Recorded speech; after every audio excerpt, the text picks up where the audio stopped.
ಈಗ ಹೇಳೋದಕ್ಕೆ ಹೊರಟಿರುವಂತಹ ಕೆಲವು ವಿಚಾರಗಳು ಬಹುಶಃ ನಿಮ್ಮ ಆತಂಕಕ್ಕೆ ಕಾರಣ ಆಗಬಹುದು. ಬೆಂಗಳೂರಲ್ಲಿ ಕಡಿಮೆ ಅಂದ್ರು ಲೆಕ್ಕಗಳ ಪ್ರಕಾರ 3 ಲಕ್ಷ ಬಾಂಗ್ಲಾ ಅಕ್ರಮ ವಲಸಿಗರಿದ್ದಾರೆ. ಎಷ್ಟು? 3 ಲಕ್ಷ. ಇದು ಯಾವಾಗಿನ ಲೆಕ್ಕ ಗೊತ್ತಾ? 2020ರ ಲೆಕ್ಕ. 2020ರಲ್ಲಿ ಲೆಕ್ಕ ಮಾಡಿದಾಗ 3 ಲಕ್ಷ ಬಾಂಗ್ಲಾ ಅಕ್ರಮ ವಲಸಿಗರಿರೋದು ಗೊತ್ತಾಯಿತು. ಇವತ್ತಿನಿಂದ 2026 ಆರಂಭ ಆಗಿದೆ. 5-6 ವರ್ಷಗಳಲ್ಲಿ ಇನ್ನೂ ಎಷ್ಟು ಹೆಚ್ಚಾಗಿರ್ಲಿಕ್ಕಿಲ್ಲ.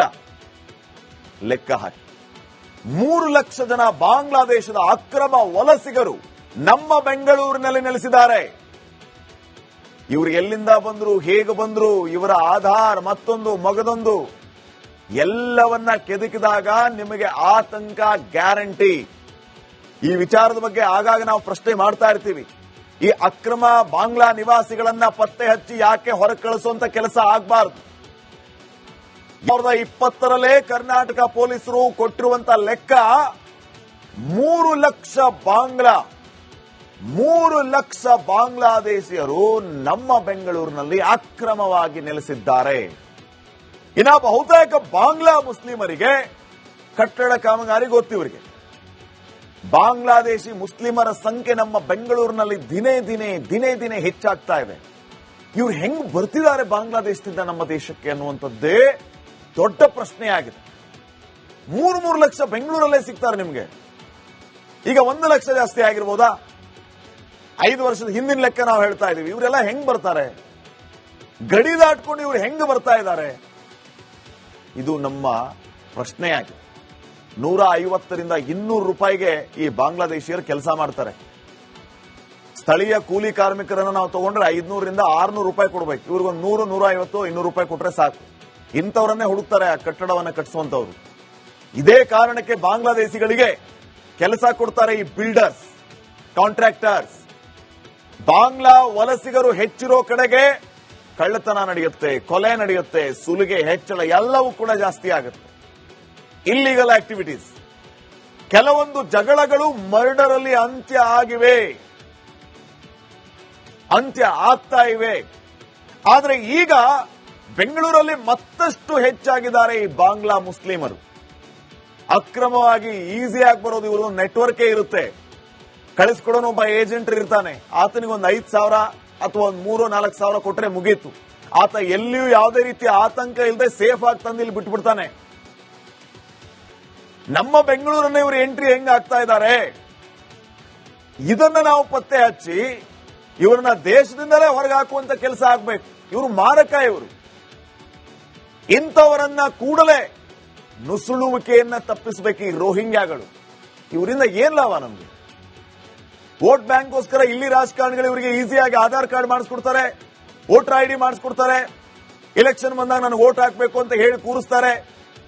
ಇವ್ರು ಎಲ್ಲೋ ಒಂದು ಸರ್ಕಾರಿ ಜಾಗ ನೋಡ್ಕೊಂಡು ಗುಡಿಸ್ಲಾಕೊಳ್ಳೋದು, ಸರ್ಕಾರದವರು ಬಂದು ಅದನ್ನು ಬೀಳಿಸೋದು, ಆಮೇಲೆ 11-12 ಲಕ್ಷ ರೂಪಾಯಿ ಐಷಾರಾಮಿ ಮನೆ ಕೊಡೋದು. ಇವೆಲ್ಲ ಪ್ಲಾನ್ ಅನ್ನುತ್ತೆ. ಪ್ಲಾನ್ ಅಂತ ಹೇಳಿ ಈಗಾಗಲೇ ವಿರೋಧ ಪಕ್ಷದ ನಾಯಕರುಗಳು ಆಕ್ರೋಶವನ್ನ ವ್ಯಕ್ತಪಡಿಸಿದ್ದಾರೆ. ನೀನು ಅತ್ತಂಗ್ ಮಾಡು, ನಾನು ಸತ್ತಂಗ್ ಮಾಡ್ತೀನಿ, ನಾನು ಸತ್ತಂಗ್ ಮಾಡ್ತೀನಿ, ನೀನು ಅತ್ತಂಗ್ ಮಾಡು. ಇವೆಲ್ಲ ಪ್ರೀ ಪ್ಲಾನ್ ಅನ್ನುವಂತ ಗಂಭೀರ ಆರೋಪವನ್ನು ಕೂಡ ಮಾಡ್ತಾ ಇದ್ದಾರೆ. ಹಿಂಗಾಗಿ ಬಾಂಗ್ಲಾ ಮುಸ್ಲಿಮರು ಬಾಂಗ್ಲಾದೇಶದಿಂದ ಬೆಂಗಳೂರಿಗೆ ಬರ್ತಾ ಇರುವಂತಹ ಈ ಅಕ್ರಮ ನುಸುಳುಕೋರರನ್ನ ಪತ್ತೆ ಹಚ್ಚಿ ಹೊರಗೆ ಹಾಕುವಂತ ಕೆಲಸ ಮೊದಲಾಗಬೇಕಾಗಿದೆ. ಇನ್ನು ನೆಕ್ಸ್ಟ್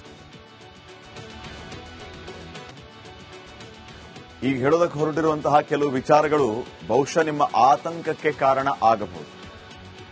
ಬೆಂಗಳೂರಲ್ಲಿ ಕಡಿಮೆ ಅಂದ್ರು ಲೆಕ್ಕಗಳ ಪ್ರಕಾರ 3 ಲಕ್ಷ ಬಾಂಗ್ಲಾ ಅಕ್ರಮ ವಲಸಿಗರಿದ್ದಾರೆ. ಎಷ್ಟು? 3 ಲಕ್ಷ. ಇದು ಯಾವಾಗಿನ ಲೆಕ್ಕ ಗೊತ್ತಾ? 2020ರ ಲೆಕ್ಕ. 2020ರಲ್ಲಿ ಲೆಕ್ಕ ಮಾಡಿದಾಗ 3 ಲಕ್ಷ ಬಾಂಗ್ಲಾ ಅಕ್ರಮ ವಲಸಿಗರಿರೋದು ಗೊತ್ತಾಯಿತು. ಇವತ್ತಿನಿಂದ 2026 ಆರಂಭ ಆಗಿದೆ. 5-6 ವರ್ಷಗಳಲ್ಲಿ ಇನ್ನೂ ಎಷ್ಟು ಹೆಚ್ಚಾಗಿರ್ಲಿಕ್ಕಿಲ್ಲ. ಲೆಕ್ಕ ಹಾಕಿ 3 ಲಕ್ಷ ಜನ ಬಾಂಗ್ಲಾದೇಶದ ಅಕ್ರಮ ವಲಸಿಗರು ನಮ್ಮ ಬೆಂಗಳೂರಿನಲ್ಲಿ ನೆಲೆಸಿದ್ದಾರೆ. ಇವರು ಎಲ್ಲಿಂದ ಬಂದ್ರು, ಹೇಗೆ ಬಂದ್ರು, ಇವರ ಆಧಾರ್ ಮತ್ತೊಂದು ಮಗದೊಂದು ಎಲ್ಲವನ್ನ ಕೆದಕಿದಾಗ ನಿಮಗೆ ಆತಂಕ ಗ್ಯಾರಂಟಿ. ಈ ವಿಚಾರದ ಬಗ್ಗೆ ಆಗಾಗ ನಾವು ಪ್ರಶ್ನೆ ಮಾಡ್ತಾ ಇರ್ತೀವಿ. ಈ ಅಕ್ರಮ ಬಾಂಗ್ಲಾ ನಿವಾಸಿಗಳನ್ನ ಪತ್ತೆ ಹಚ್ಚಿ ಯಾಕೆ ಹೊರ ಕಳಿಸುವಂತ ಕೆಲಸ ಆಗಬಾರದು. 2020ರಲ್ಲೇ ಕರ್ನಾಟಕ ಪೊಲೀಸರು ಕೊಟ್ಟಿರುವಂತ ಲೆಕ್ಕ 3 ಲಕ್ಷ ಬಾಂಗ್ಲಾದೇಶಿಯರು ನಮ್ಮ ಬೆಂಗಳೂರಿನಲ್ಲಿ ಅಕ್ರಮವಾಗಿ ನೆಲೆಸಿದ್ದಾರೆ. ಇನ್ನ ಬಹುತೇಕ ಬಾಂಗ್ಲಾ ಮುಸ್ಲಿಮರಿಗೆ ಕಟ್ಟಡ ಕಾಮಗಾರಿ ಗೊತ್ತಿವರಿಗೆ. ಬಾಂಗ್ಲಾದೇಶಿ ಮುಸ್ಲಿಮರ ಸಂಖ್ಯೆ ನಮ್ಮ ಬೆಂಗಳೂರಿನಲ್ಲಿ ದಿನೇ ದಿನೇ ಹೆಚ್ಚಾಗ್ತಾ ಇದೆ. ಇವ್ರು ಹೆಂಗ್ ಬರ್ತಿದ್ದಾರೆ ಬಾಂಗ್ಲಾದೇಶದಿಂದ ನಮ್ಮ ದೇಶಕ್ಕೆ ಅನ್ನುವಂಥದ್ದೇ ದೊಡ್ಡ ಪ್ರಶ್ನೆಯಾಗಿದೆ. 3 ಲಕ್ಷ ಬೆಂಗಳೂರಲ್ಲೇ ಸಿಗ್ತಾರೆ ನಿಮ್ಗೆ. ಈಗ 1 ಲಕ್ಷ ಜಾಸ್ತಿ ಆಗಿರ್ಬೋದಾ? 5 ವರ್ಷದ ಹಿಂದಿನ ಲೆಕ್ಕ ನಾವು ಹೇಳ್ತಾ ಇದೀವಿ. ಇವರೆಲ್ಲ ಹೆಂಗ್ ಬರ್ತಾರೆ? ಗಡಿ ದಾಟ್ಕೊಂಡು ಇವ್ರು ಹೆಂಗ್ ಬರ್ತಾ ಇದ್ದಾರೆ? ಇದು ನಮ್ಮ ಪ್ರಶ್ನೆಯಾಗಿದೆ. 150ರಿಂದ 200 ರೂಪಾಯಿಗೆ ಈ ಬಾಂಗ್ಲಾದೇಶಿಯರು ಕೆಲಸ ಮಾಡ್ತಾರೆ. ಸ್ಥಳೀಯ ಕೂಲಿ ಕಾರ್ಮಿಕರನ್ನು ನಾವು ತಗೊಂಡ್ರೆ 500ರಿಂದ 600 ರೂಪಾಯಿ ಕೊಡ್ಬೇಕು. ಇವ್ರಿಗೊಂದು 100, 150, 200 ರೂಪಾಯಿ ಕೊಟ್ರೆ ಸಾಕು. ಇಂಥವ್ರನ್ನೇ ಹುಡುಕ್ತಾರೆ ಆ ಕಟ್ಟಡವನ್ನ ಕಟ್ಟಿಸುವಂತವ್ರು. ಇದೇ ಕಾರಣಕ್ಕೆ ಬಾಂಗ್ಲಾದೇಶಿಗಳಿಗೆ ಕೆಲಸ ಕೊಡ್ತಾರೆ ಈ ಬಿಲ್ಡರ್ಸ್, ಕಾಂಟ್ರಾಕ್ಟರ್ಸ್.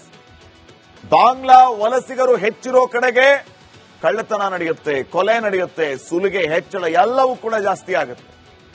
ಇಲ್ಲಿಗಲ್ ಆಕ್ಟಿವಿಟೀಸ್, ಕೆಲವೊಂದು ಜಗಳಗಳು ಮರ್ಡರ್ ಅಲ್ಲಿ ಅಂತ್ಯ ಆಗ್ತಾ ಇವೆ. ಆದ್ರೆ ಈಗ ಬೆಂಗಳೂರಲ್ಲಿ ಮತ್ತಷ್ಟು ಹೆಚ್ಚಾಗಿದ್ದಾರೆ ಈ ಬಾಂಗ್ಲಾ ಮುಸ್ಲಿಮರು.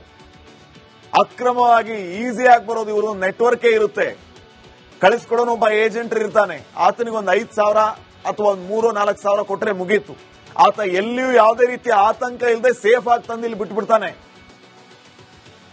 ನಮ್ಮ ಬೆಂಗಳೂರನ್ನ ಇವರು ಎಂಟ್ರಿ ಹೆಂಗ್ ಆಗ್ತಾ ಇದ್ದಾರೆ, ಇದನ್ನ ನಾವು ಪತ್ತೆ ಹಚ್ಚಿ ಇವರನ್ನ ದೇಶದಿಂದಲೇ ಹೊರಗೆ ಹಾಕುವಂತ ಕೆಲಸ ಆಗ್ಬೇಕು. ಇವರು ಮಾರಕ. ಇವರು ಇಂಥವರನ್ನ ಕೂಡಲೇ ನುಸುಳುವಿಕೆಯನ್ನ ತಪ್ಪಿಸಬೇಕು. ಈ ರೋಹಿಂಗ್ಯಾಗಳು, ಇವರಿಂದ ಏನ್ ಲಾಭ ನಮ್ಗೆ? ವೋಟ್ ಬ್ಯಾಂಕ್ಗೋಸ್ಕರ ಇಲ್ಲಿ ರಾಜಕಾರಣಿಗಳು ಇವರಿಗೆ ಈಸಿಯಾಗಿ ಆಧಾರ್ ಕಾರ್ಡ್ ಮಾಡಿಸ್ಕೊಡ್ತಾರೆ, ವೋಟರ್ ಐಡಿ ಮಾಡಿಸ್ಕೊಡ್ತಾರೆ. ಎಲೆಕ್ಷನ್ ಬಂದಾಗ ನನಗೆ ವೋಟ್ ಹಾಕಬೇಕು ಅಂತ ಹೇಳಿ ಕೂರಿಸ್ತಾರೆ. ಇವ್ರು ಎಲ್ಲೋ ಒಂದು ಸರ್ಕಾರಿ ಜಾಗ ನೋಡ್ಕೊಂಡು ಗುಡಿಸ್ಲಾಕ್ ಕೊಡೋದು, ಸರ್ಕಾರದವರು ಬಂದು ಅದನ್ನು ಬೆಳೆಸೋದು, ಆಮೇಲೆ 11-12 ಲಕ್ಷ ರೂಪಾಯಿ ಐಷಾರಾಮಿ ಮನೆ ಕೊಡೋದು. ಇವೆಲ್ಲ ಪ್ಲಾನ್ ಅನ್ನುತ್ತೆ. ಪ್ಲಾನ್ ಅಂತ ಹೇಳಿ ಈಗಾಗಲೇ ವಿರೋಧ ಪಕ್ಷದ ನಾಯಕರುಗಳು ಆಕ್ರೋಶವನ್ನ ವ್ಯಕ್ತಪಡಿಸಿದ್ದಾರೆ. ನೀನು ಅತ್ತಂಗ್ ಮಾಡು, ನಾನು ಸತ್ತಂಗ್ ಮಾಡ್ತೀನಿ, ನಾನು ಸತ್ತಂಗ್ ಮಾಡ್ತೀನಿ, ನೀನು ಅತ್ತಂಗ್ ಮಾಡು.